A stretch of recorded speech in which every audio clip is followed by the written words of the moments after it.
Hey, welcome back to my channel. Woo, do I have a doozy for you today.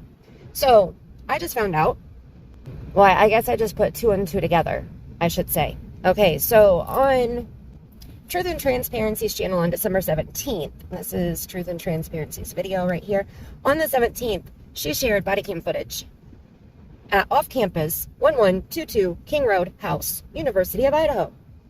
She said that they did a FOIA request on the address, and there was a discrepancy in the addresses because King and Queen Road are both right there by this house.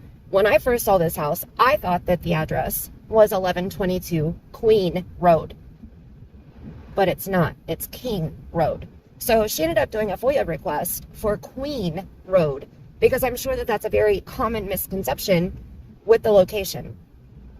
She ended up getting 3 officers' body cam footage from September 1st, from an incident that happened on September 1st. It was a noise complaint. And you can see that here on this paperwork. Okay, so this right here is what is important for me, because we can see the responding officers' names, right? We see Dustin Blaker, M108. Jordan Welch, M178.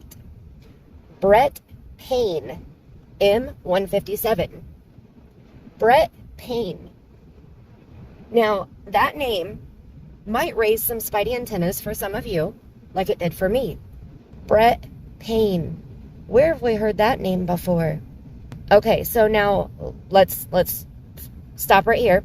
September 1st, Brett Payne was an officer on the streets in street uniform, driving around in a police car on September 1st, right?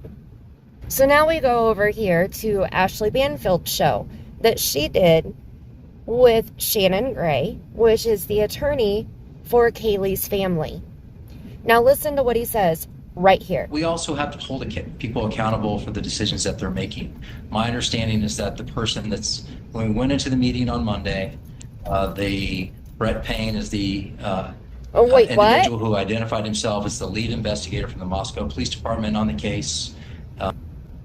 Wait, who? Did he just say Brett Payne is the lead investigator on this quadruple homicide case? Is that what he just said? Are my ears playing tricks on me? Let's go back and listen again. My understanding is that the person when we went into the meeting on Monday, Brett Payne is the individual who identified himself as the lead investigator from the Moscow Police Department on the case.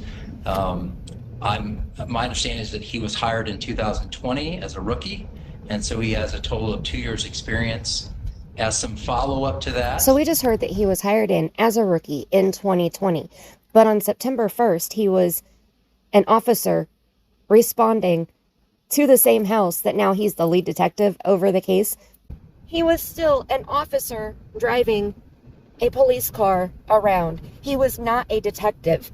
But now, in November and December, he is a detective. And now, he is the lead detective on a quadruple homicide murder case. What do you think about this? Is there not another detective there that may have a little bit more experience that might be able to take this? Or do you think that Detective Brett Payne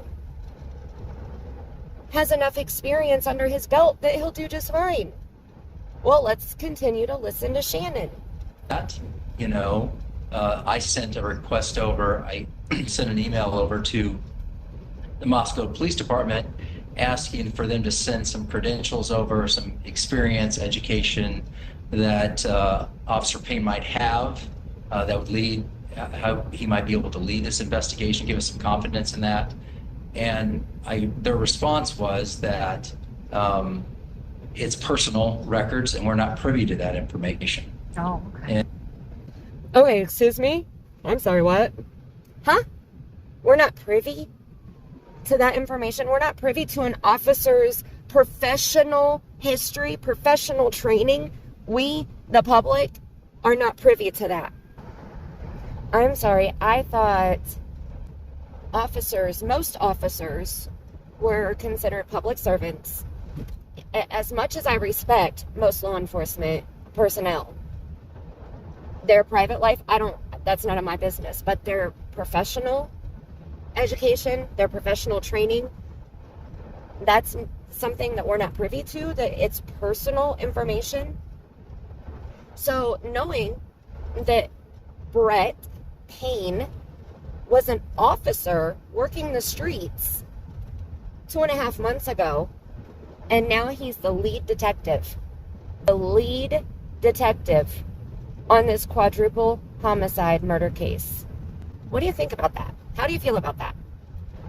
I was just able to put 2 and 2 together thanks to the Ashley Banfield show interviewing the attorney for Kaylee's family, Shanon Gray, and thanks to Lana with Truth and Transparency channel for getting the body cam footage. The pieces of this puzzle are kind of falling into place, right?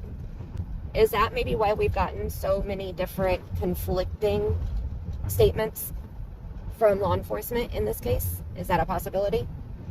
Because they have a rookie detective that is leading the case? What do you think about that? Or do you think, so what, he's a rookie, he'll do fine, he has help, he's not in this case alone, he has assistance, he has other law enforcement officers that have more experience, that are helping, that are assisting, that are at his beck and call. What do you think about this? What is your opinion about this? Let's continue this conversation more in the comment section. And until next time, that's all I have for you right now. Until next time, I love you bunches.